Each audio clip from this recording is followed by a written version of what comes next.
चला आपल्याला आता हे काय आहे सामान, काय हे पीठ, हे प्लेट आहे आणि हे ग्लास आहे आणि ह्या ग्लासमध्ये पाणी. तिकडं जाता. चला एका भांड्यात थोडे ज्वारीचे पीठ घ्या. हे बघा आपण ह्याच्यात पीठ घातलो आणि दुसऱ्या भांड्यात थोडे पाणी घ्या. ह्याच्यात थोडं काय घेतलं आपण, पाणी. आता दोन बशा घेतल्या, दोन काचेचे पेले घ्या. घातलं. आता हा ग्लास आहे. काय आहे, ग्लास. आता काय म्हणतंय, एका ह्याच्यात थोडं पीठ घातलं बशीमध्ये, म्हणजे प्लेटमध्ये. इथून करीथून दिसलं पाहिजे.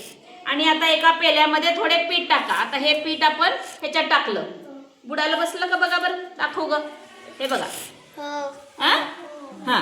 आता दुसऱ्या पेल्यामध्ये थोडे पाणी होता. आता आपण ह्याच्यात एक पाणी घातलं.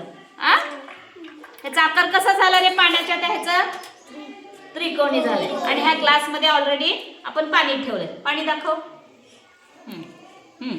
आता तुम्हाला काय आढळलं, तर एका ह्या प्लेट मध्ये घातलं, ह्याचा आकार बदलला का, असं ढीग तयार झाला.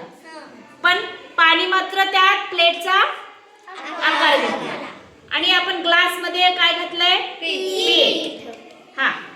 आणि ह्याच्यामध्ये बघा जसंच्या तसं बसले की नाही. आणि पाणी मात्र ह्याच्यासारखं असं काय झालंय, वर झालंय, वर आलंय, होय की नाही, असं. आणि हे पाणी पसरलेलं आहे. तर ज्या भांड्यात तुम्ही पाणी ओताल त्या भांड्याचा आकार काय घेतं, ते पाणी घेते. कळालं. म्हणजे ह्याच्यावरून काय कळालं आपल्याला, पाण्याला स्वतःचा आकार नसतो. कळालं. छान. बंद कर.